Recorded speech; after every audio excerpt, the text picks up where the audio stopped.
শুভ সকাল। সবাই কেমন আছেন? এই হালকা শীতের সবাইকে স্নিগ্ধের শুভেচ্ছা। আশা করি সবাই ভালো আছেন। তো আমি দুদিন আগে একটি ভিডিও দিয়েছিলাম ফেসবুকে, যে প্লাসিবো নিয়ে। তো আজকে কিছু রুগীকে প্লাসিবো দিয়ে আমি কি উপকার পেয়েছি বা সেই রুগীগুলির কি অবস্থা, সেটি আজকে একটু শেয়ার করতে চাচ্ছি। অনেক দিন আগে একজন রুগী আসলো আমার কাছে, তার আসিলের সমস্যা, নাক মুখের শরীরে বিভিন্ন জায়গায় আসিল। তো সে এক ডাক্তার থেকেই অনেক দিন যাবত ওষুধ খাইছে, প্রায় 8-9 মাস ওষুধ খাইছে। তো আমাকে এসে বলল, দাদা ওষুধ খাইলে মনে হয় কি প্রথমত কিছু দিয়ে একটা আসলে ছোটো ছোটো হয় বা কালার পরিবর্তন হয়, পরবর্তী তার হয় না, ওষুধ আসিলগুলি পরে না। তো ওষুধ শেষ আবার যাই, এভাবে ওষুধ দিচ্ছে তো দিচ্ছে, কিন্তু আমার আসিলগুলি যাচ্ছে না। তো এক লোকের মাধ্যমে আপনার নিকট আসছে, উনি আমাকে বলছে আপনার কথা, তো আসলাম। তো আমি ভাবলাম এই রুগী যেহেতু অনেকদিন যাবত ওষুধ খেয়েছে, তো ওনাকে এখন কি দেওয়া যায়। আমি আমার কেস রেট করছি, কেস রেট করার পর ভাবলাম যে এতদিন ওষুধ খাচ্ছে, তো ওনাকে না, এভাবে ওষুধ না দিয়ে আমি একটা প্লাস করি।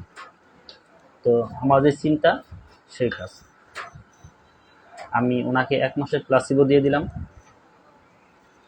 7 দিন পরে আমার চেম্বার আসলো, দাদা আপনার ওষুধ খেয়ে তো আমার কোনো উপকার হচ্ছে না, মনে হয় বাড়ছে, আমার আসল কালারগুলি চেঞ্জ হয়েছে, মনে হয় নতুন দিকটা উঠছে। তো আমি বললাম নতুন দিকটা উঠছে, একটু অপেক্ষা করেন দেখি। তো আমি এখানে কী করলাম, সামনে বসিয়ে 1 ডোজ প্লাসিবো খেয়ে দিলাম। তো আমি বললাম দাদা আপনি ওষুধটা শেষ হলে পরে আবার আসবে,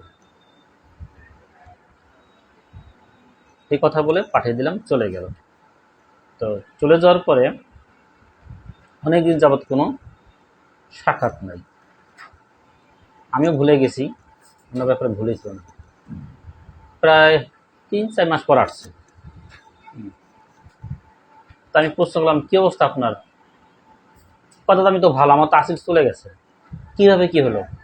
আমি প্রশ্ন করলাম যে কীভাবে কী হলো। কথা আমি কদিন একটু কাজে ব্যস্ত ছিলাম, তো আপনার কাছে আসতে পারি নাই। হঠাৎ করে দেখলাম যে আমার আসিল নাই, কেমনি কী হয়ে হলো বুঝলাম না, আমি নিজে অবাক হয়ে গেলাম কেমনি কী হয়ে গেল। তো এখন বুঝুন, এই হচ্ছে একটা প্লাসিবো। আসলে এখানে আমার কৃতিত্ব কি? আমার কোনো কৃতিত্ব নাই, উনি কিন্তু ওষুধ এর আগেই খেয়ে আসছে। আমার কৃতিত্ব ছিল শুধু অপেক্ষা করা, দেখি কি হয়। অপেক্ষা করতে হলে প্লাসিবো অবশ্যই দরকার। তো সেখানে প্লাসিবো দিলাম, রুগী কিন্তু সুস্থ।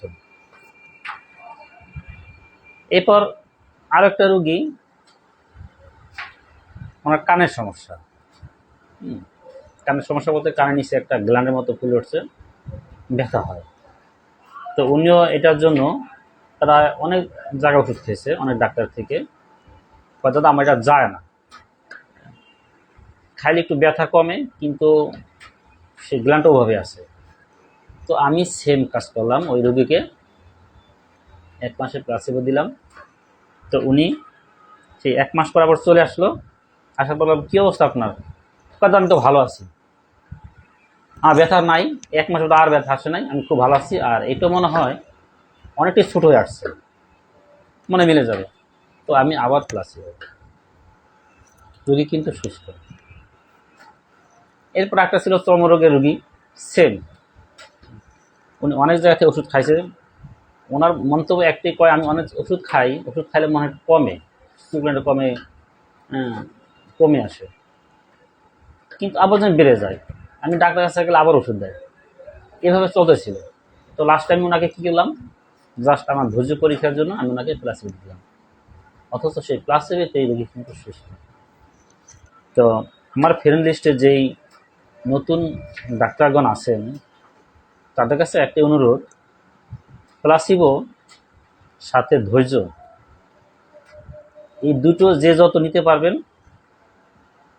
সেই কিন্তু ভালো করবেন। এখন প্লাসিবো রোগী যদি আমাদের ওষুধ সিলেকশনে কোনো কৃতিত্ব নেই, তারপর আমাদের কৃতিত্ব কী, রোগীটা তো আপনার মাধ্যমে ভালো হচ্ছে, এই রোগীটা কিন্তু আপনার, এর মাধ্যমে কিন্তু আপনি তার কাছে একজন ভালো ডাক্তারের পরিচিতি পেলেন।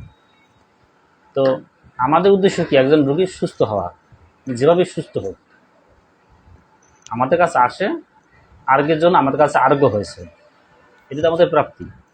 সবাই ভালো থাকবেন, সুস্থ থাকবেন। সবাইকে আবার শুভ সকালের শুভেচ্ছা, নমস্কার।